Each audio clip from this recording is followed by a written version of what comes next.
In this video, I'm going to go through the solutions to my 2024 practice paper. This one's for Edexcel Paper 1 Foundation. Before going through this video though, I'd highly recommend you try the paper for yourself. You can get a free copy of this at my website firstclassmaths.com. I'll also put a link in this video's description. To write this paper, I've done some detailed analysis on how often each topic has come up in past papers. For this one, I've specifically looked at the topics that appear most frequently in paper 1. So those topics with the highest percentages will make up the majority of this paper. This doesn't mean that these topics are guaranteed to appear though. The best way to prepare for your exams is to revise all topics. So now we're ready to have a look at the solutions, and we're going to begin with question 1. In this question, we need to write down the value of the number 3 in the number 1439. So if we take that number and then look at where the 3 is, you can see it's in the tens column. This tells us it's going to be worth 3 lots of 10, which is 30. For question 2, we need to write 0.3 as a percentage. To convert a decimal into a percentage, you just multiply it by 100. So let's take 0.3 and multiply it by 100, which will give you the answer of 30. So it's 30%. In this question, we need to round 6.48 to one decimal place. So if we write out the number and then identify the first decimal place, which is the number 4 here, we draw a line after this 4, and then check this number here to decide if we're going to round up or stay the same. Since this number is an 8, which is 5 or more, we're going to round up. This means the 4 that's before the line will round up to a 5. So the answer to this question to one decimal place is 6.5. In question 4, we need to find the value of 10 to the power 3. 10 to the power 3 means to multiply 10 3 times. So 10 multiplied by 10 multiplied by a third 10. 10 times 10 is 100, and times another 10 is 1000. So the answer to this one is 1000. In this question, we need to change 5 meters into centimeters. You should know that 1 meter is the same as 100 centimeters. So if we have 5 meters, we need 5 lots of this. So 5 lots of 100 centimeters is 5 times 100, which is 500 centimeters. In this question, we need to simplify c multiplied by c multiplied by c multiplied by c. A really common wrong answer to this question is 4c. This would be the case if we were adding those c's together. When we're multiplying them, it's actually the power that's going to change. So the correct answer to this one is c to the power 4. In the next question, we need to simplify. Here we're collecting like terms. 3m and 2m are like terms, so we can add them together. 3m plus 2m is 5m. This plus 5 here at the end though is not a like term with the 5m, since it doesn't have an m. So we just add those two together, 5m plus 5, which is the answer to the question. In question 7, we need to do 20% of £60. To do this, we're going to start by finding 10% of £60. You can do this by dividing it by 10. 60 divided by 10 is £6. Now if we double 10%, we get 20%. So we can double £6 to get £12. So the answer to 20% is £12. In question 8, we need to write down an even factor of 12. You can make 12 by multiplying 1 and 12. You could also multiply 2 and 6, and 3 and 4. So these are all of the factors of 12, we just need to choose an even one. Even numbers are in the 2 times table, so 2, 4, 6, 8, and so on. So you could have any of the even numbers here. It could be 2, or 12, or 6, or 4. I'm just going to write down one of them. Let's go for 2. In this question, we need to find how many minutes there are in 1/5 of an hour. You should know that 1 hour is equal to 60 minutes. So we need to find 1/5 of 60 minutes. To find 1/5 of a number, you just divide it by 5. So we need to do 60 divided by 5, and 60 divided by 5 is 12. So the answer to this question is 12 minutes. In the first part of this question, we need to find the size of the angle marked x. That's this one here. We know the other two angles in this triangle, they're 60 and 50.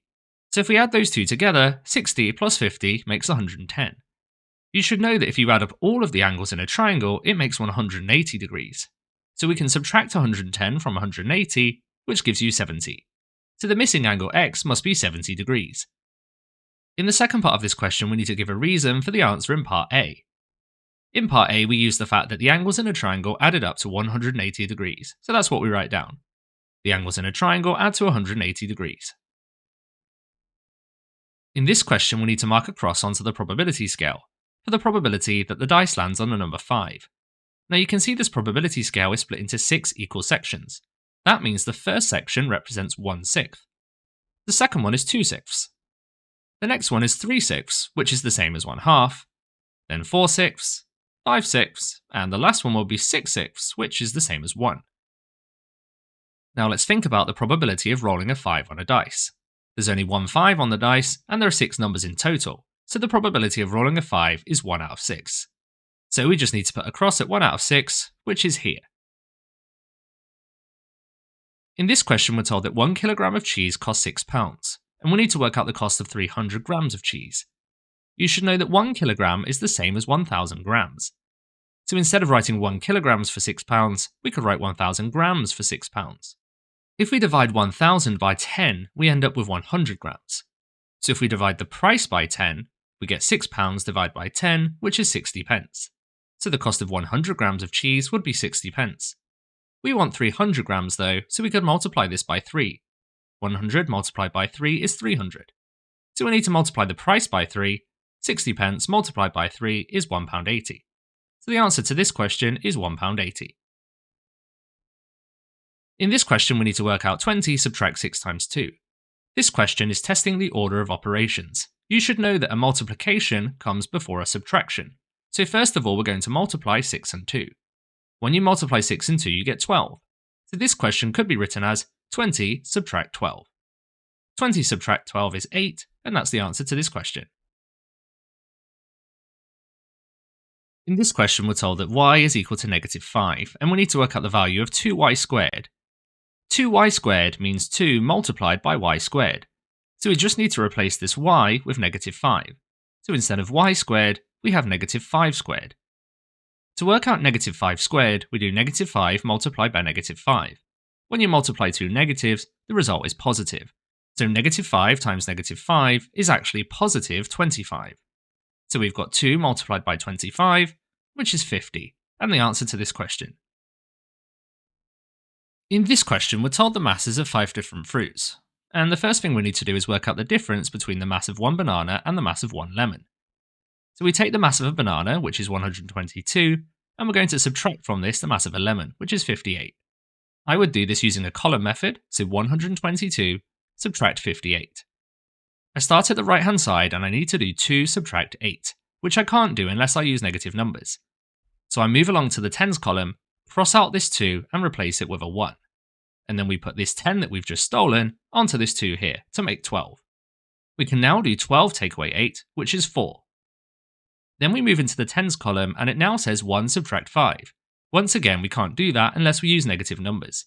So we move into the hundreds column, cross out this 1, replace it with a 0, and bring that across. So this one now says 11 subtract 5, which we can do, and it's 6. Then we have 0 take away 0, which is 0, so we have the answer to this question. It's 64. In part B of this question, we need to work out the total mass of 11 strawberries. One strawberry has a mass of 25 grams, so we just need to do 25 multiplied by 11. 25 multiplied by 10 is quite easy to do, that's 250. This would be the mass of 10 strawberries, so 11 strawberries would be one more, and that's an extra 25 grams, so if you do 250 plus 25, you get 275, and that's the answer to this question. For part C, it says how many times greater is the mass of one apple than the mass of one grape. So the mass of an apple is 155 and the mass of a grape is 5. So we need to see how many 5s fit into 155. To do this, I'm going to use a bus stop division. So I need to do 5s into 1 first, which is 0, remainder 1, then 5s into 15, which is 3, and 5s into 5, which is 1. So the answer is 31 times.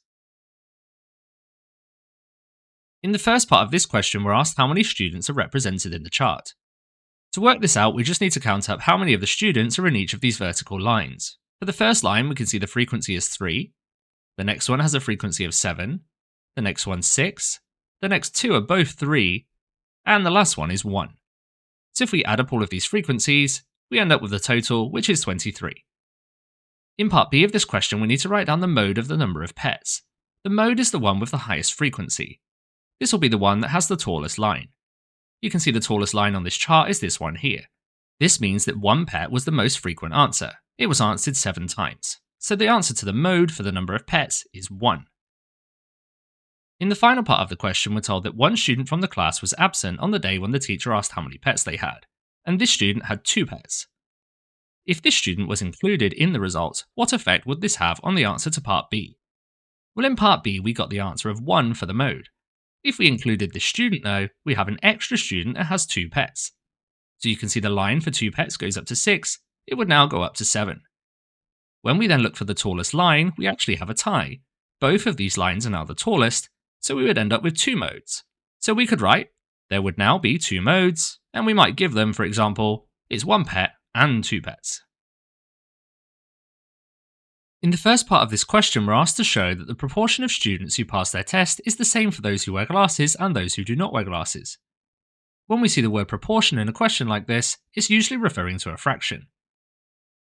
So let's start by looking at the students that do wear glasses, that's these students here. We can see that 6 passed their test, but 4 didn't. If we add 6 and 4, that's a total of 10 students. So the proportion that did pass their test is 6 out of the total 10. Now if we do the same for those that do not wear glasses, there were 9 that passed the test, but 6 that didn't. If you add 9 and 6, you get 15.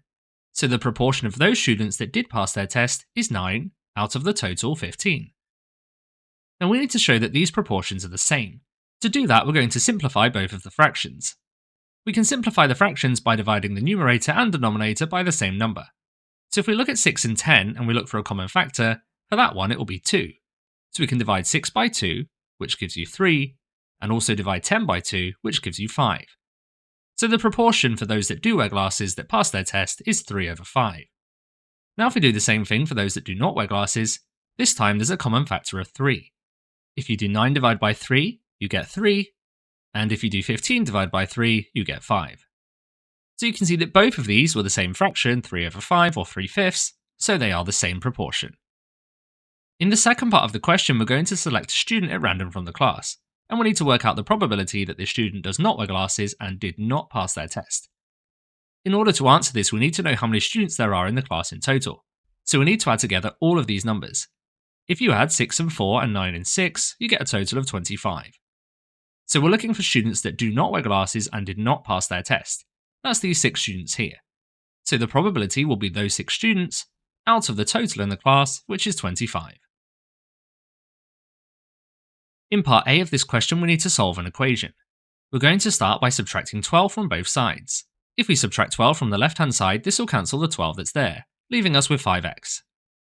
If we subtract 12 from the right-hand side, we need to do 2 subtract 12, which is negative 10. Then we can divide both sides by 5. On the left, 5x divided by 5 is 1x, and on the right, negative 10 divided by 5 is negative 2. So the solution to this one is x equals negative 2. In part B of the question, we need to factorise. This means we need to factorise out common factors and put brackets in. So if we look at the two terms we have here, we have 20 and subtract 15b. The highest common factor of these two is 5, so we could write a 5 outside of the brackets. We just need to work out what would go inside the brackets to give us 20 minus 15b. So what would we put in here so that we multiply it by 5 to get 20? Well, that's 4. 5 times 4 is 20.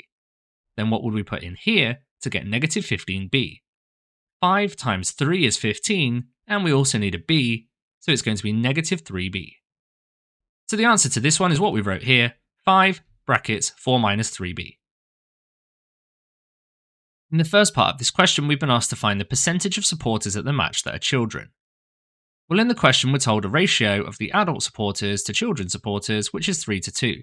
So let's write that down. Adults to children is in the ratio 3 to 2. Then if we draw a table like this and include the total number of parts is 3 parts and 2 parts, which makes 5 parts. Now if we think in terms of percentages, the total must be 100%. That's all of the supporters, so we can write 100% underneath this 5. We then need to think about how we can get from 5 to 100. To do this, you would multiply by 20. This means we need to multiply 20 on all parts of the ratio. So 3 multiplied by 20, which is 60, and 2 multiplied by 20, which is 40. So 60% of the supporters were adults and 40% were children. We were asked how many were children, so we need this number here, and the answer is 40%. In the second part of the question, we have a different match, and 5/6 of the supporters were adults and the rest were children. We need to write down the ratio of the number of adult supporters to the number of children supporters. Well, if 5/6 of the supporters were adults and the rest were children, that would be 1/6, since 5/6 plus 1/6 makes a whole. We can then just take the numbers on the numerator here and use them in a ratio. So this 5 and this 1, so the ratio is 5 to 1. In the first part of this question, we're told the ratio of red counters to green counters in a bag is 2 to 7. And we also know there are 45 counters in total, and we need to find how many of those are red. So if we write down this ratio of red to green in the ratio 2 to 7, and once again we'll draw this table and put a total. There are 2 parts red and 7 parts green, so that's 9 parts in total. We were told in the question there are 45 counters in the bag, so that must be the total, so we'll write this underneath the 9. Then we say, how do we get from 9 to 45? Well, that's multiplied by 5. So we multiply all of the parts of the ratio by 5. 2 5s are 10, and 7 5s are 35. This means that 10 of the counters were red and 35 were green. We've been asked for how many are red though, so this 10 here is the answer, so we put 10 on the answer line. In the second part of the question, Lewis is going to add some more green counters to this bag. The ratio of red counters to green counters in the bag is now 1 to 5. And we need to work out how many green counters Lewis has put into the bag. So let's write down this new ratio of red to green, which is now 1 to 5. If Lewis is only adding green counters to the bag, the number of red counters must stay the same, at 10, which we found in the previous part. So we can write a 10 underneath the red. Now we don't need to do a total column this time because we can see what we need to multiply the ratios by. To get from 1 to 10, we just multiply by 10. So if we multiply 5 by 10, we find there must be 50 green counters in the bag. Originally there were 35 green counters in the bag and now there are 50. So if we do 50 subtract 35, we find that Lewis has added 15 counters. So the answer to this one is 15. In the first part of this question, we're asked to reflect the triangle A in the line y equals 1. So we first of all need to draw on the line y equals 1. The line y equals 1 is a horizontal line that goes through 1 on the y-axis, so it looks like this. Now we're going to reflect shape A in this line. To do that, we're going to look at each of the corners of the shape. We're going to start with the one in the bottom left. To reflect it in this line, we need to count how many squares we go from the point to the line, and do the same amount of squares past the line. So if we start with this first point, it's 1 square to the line, so we go 1 past the line. The one in the bottom right is also 1 square to the line, so we go 1 past it. The one right at the top here is 3 squares to the line, so we go 3 past it, and we end up here. If you now connect these up and make a triangle, you've got the answer to the question. This one said to label the new triangle B, so we'll label this one B. In the second part of the question, we need to translate triangle A by the vector 3, 1. When we have a vector like this, the top number tells you how far to move left or right, and the bottom one is for up and down. Since it's positive, we're going to move 3 to the right, and the bottom one's also positive, so that's 1 up. If the top number were negative, it would be going left, and if the bottom one was negative, it would be going down. So we just need to take this triangle here, and move it 3 squares to the right and 1 square up. So we go 1 to the right, 2 to the right, 3 to the right, and then 1 up. This one said to label it C, so let's pop a C onto this triangle, and that's the question done. In the first part of this question, we have a lorry that's going at a constant speed of 48 miles per hour, and we need to know how far it's going to travel in 2.5 hours. To do this, we're going to need the formula linking speed, distance, and time, which is speed equals distance divided by time. But since we're trying to find the distance in this one, we need to rearrange it, which is speed multiplied by time equals distance. So to find the distance, we're going to need the speed and the time and multiply them. And we actually have both of those in the question. We know the speed, that's 48, and the time is 2.5 hours, which we could write as 2.5. So we need to do 48 multiplied by 2.5, which gives you the answer of 120. You could also do this question by thinking about what a speed of 48 miles per hour means. If you're going at 48 miles per hour, then in 1 hour, you'll travel 48 miles. In 2 hours, you'll travel another 48 miles, so 48 plus 48 is 96. In half an hour, you'll travel half of 48 miles, which is 24. So we know how far we'll travel in 2 hours, and we know how far we'll travel in half an hour. So in 2.5 hours, we would travel both of these miles added together. And if you do 96 plus 24, you also get 120.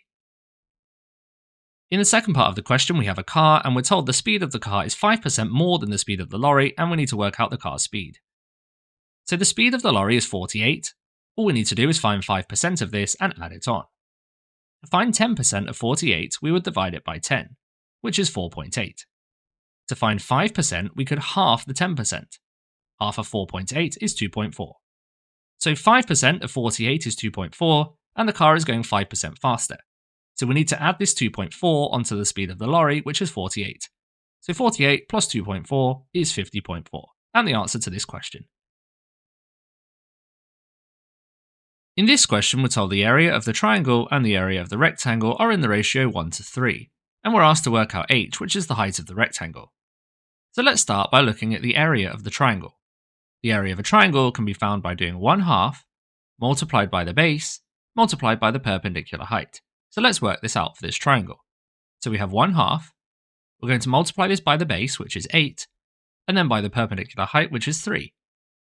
You can do this by doing half of 8, which is 4, and then multiply that by 3, which gives you 12.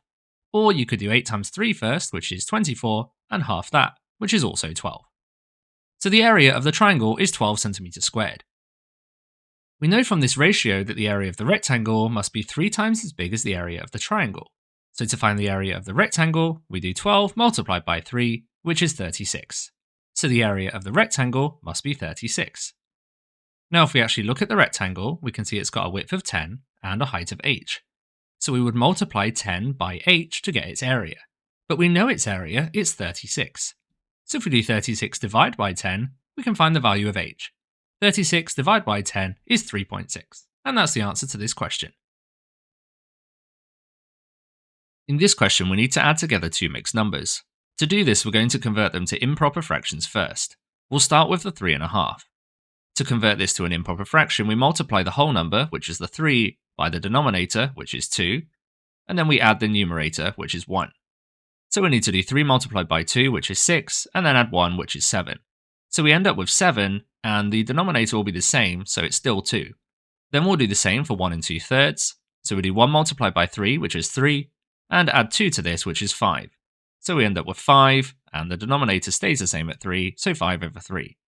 So we're going to add together these two fractions. Notice how these two fractions have different denominators. In order to add them, we need to have the same denominator. So we look for the lowest common multiple of these denominators, 2 and 3, which is 6. So we can rewrite both of these as something over 6. When comparing the first fraction 7 over 2 to something over 6, we can see the denominator's been multiplied by 3, since 2 multiplied by 3 is 6. So we need to multiply the numerator 7 by 3 as well, which is 21. For the second fraction, the 3 has been multiplied by 2 to get 6, so we multiply by 2 on the top. 5 times 2 is 10. Now we can add these together, so we add the numerators 21 and 10, which gives you 31, and the denominator stays as 6. So we end up with 31 over 6.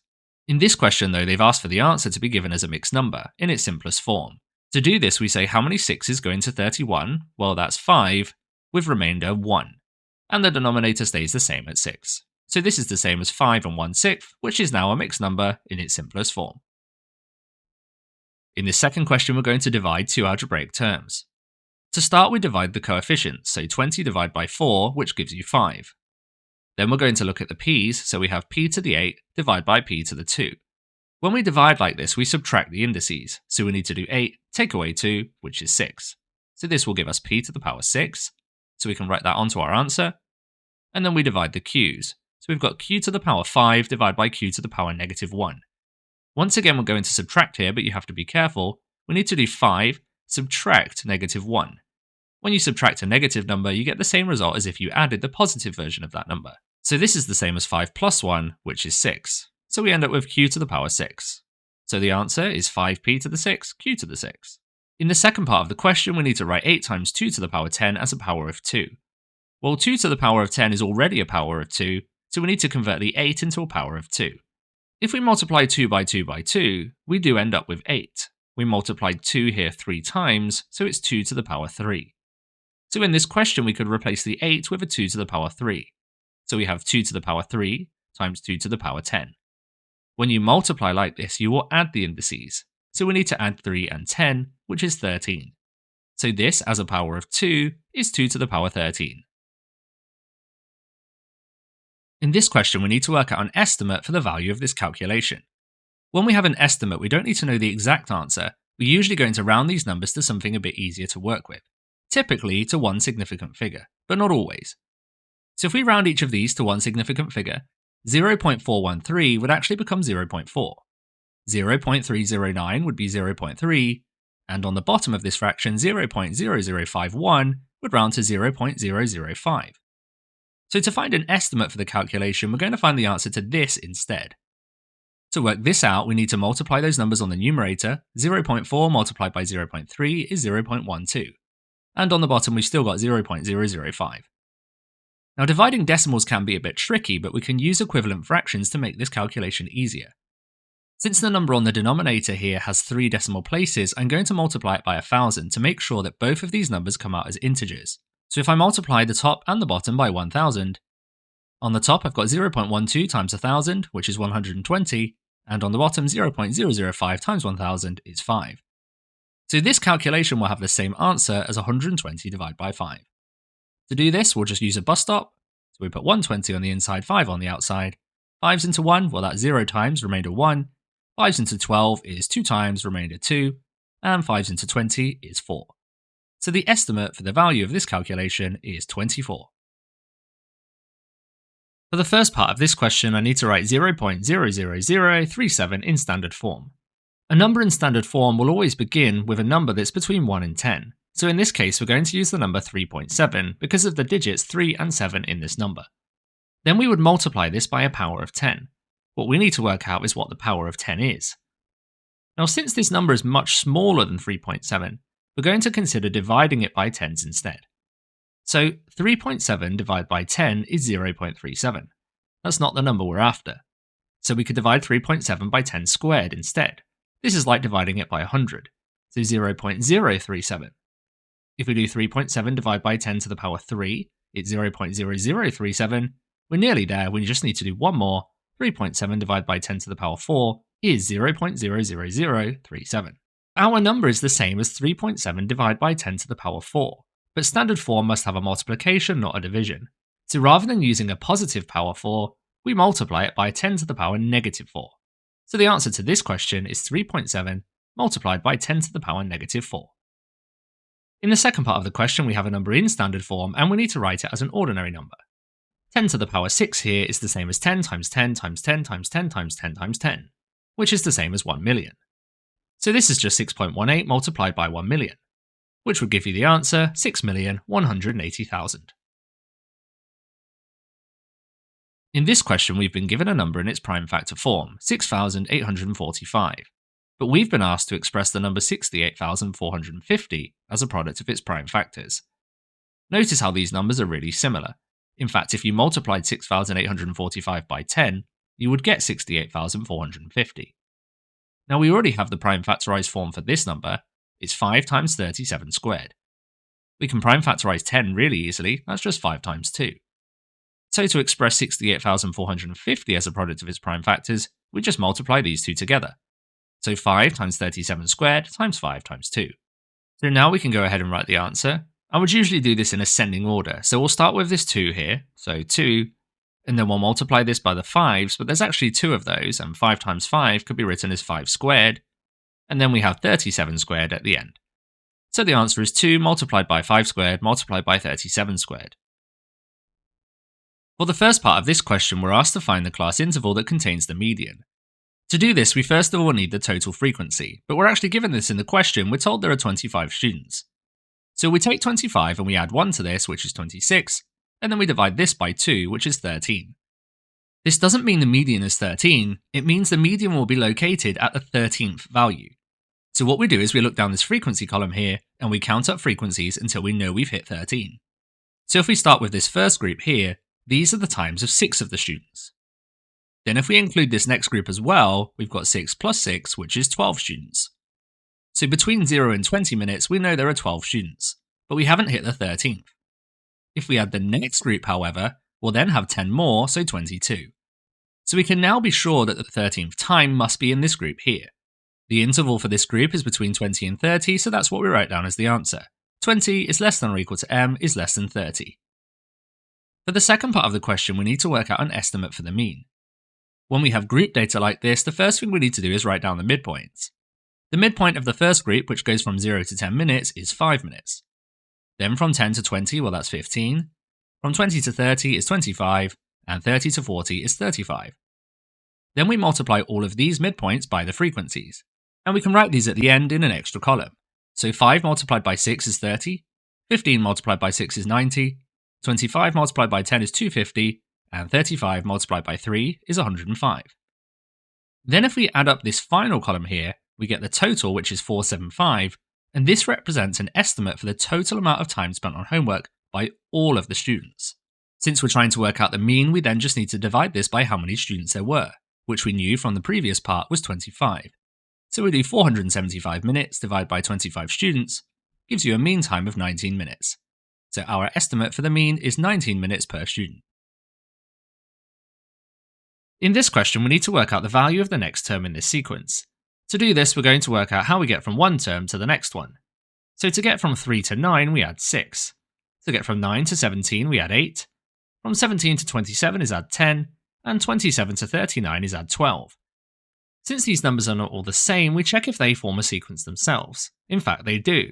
If we did the difference between each of these numbers, we're always adding 2. This means we can find the next number in the red sequence by adding 2 to 12. If you add 2 to 12, you get 14. So to find the next number in our sequence, we do 39 plus 14, which is 53, and the answer to this question. In the second part of the question, we have the nth term of another sequence being given by 35 subtract 6n. We need to work out the value of the first negative term of the sequence.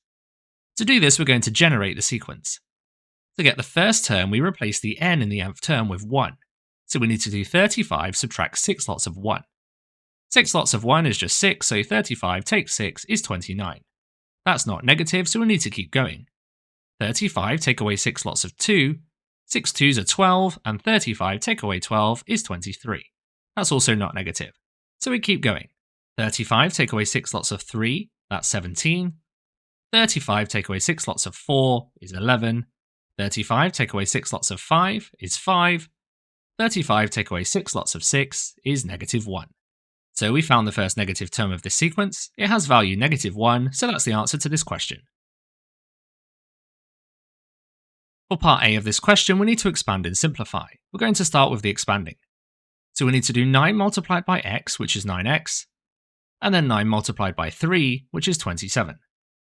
Then for the second bracket, we have negative 4 multiplied by x, which is negative 4x, and negative 4 multiplied by positive 1. A negative multiplied by a positive is a negative, so this is negative 4. Now we've expanded, we need to simplify. We need to collect like terms. We have a 9x subtract 4x, which is 5x, and then we have 27 subtract 4, which is 23, so it's plus 23. In the second part of the question, we need to factorize. This means to put into brackets. You should recognize this as a quadratic expression, which means we're going to need 2 brackets. To find out what goes in the brackets, we look at this number here first. We need to find 2 numbers that multiply to make negative 14, but they also need to add to give positive 5. So let's think of the factor pairs that multiply to make negative 14. Well, we could have 1 multiplied by negative 14, 2 multiplied by negative 7, and these the other way around, so negative 1 multiplied by 14 and negative 2 multiplied by 7. So all of these multiply to give negative 14, but only one of them is going to add to give positive 5. So let's rewrite all of these instead of a multiply with a plus. So 1 plus negative 14, that's negative 13, that's not 5. 2 plus negative 7 is negative 5, and we want positive 5. Negative 1 plus 14 is positive 13. And the final one, negative 2 plus 7, does give you a positive 5. This tells us the brackets must be a negative 2 and a positive 7. So the brackets will be x subtract 2 and x plus 7. You could also write these the other way around if you wanted, so x plus 7 and x minus 2. Both will be fine. On to this final question, we need to work out the value of cos of 0. This is one of the exact trig values that you need to have memorized. I'm going to show you a table with all of these values in now. So we have sine and cos and tan, and the angles that you need to know are 0, 30, 45, 60, and 90 degrees. The values for sine are as follows. The values for cos are the same but in reverse, and the values for tan are a little bit different, they look like this. And we can't actually do tan of 90, so I've left that one out. So once you've learned all of the values in this table, you just need to find the one for cos of 0, which is this one here, so the answer to cos of 0 is just 1.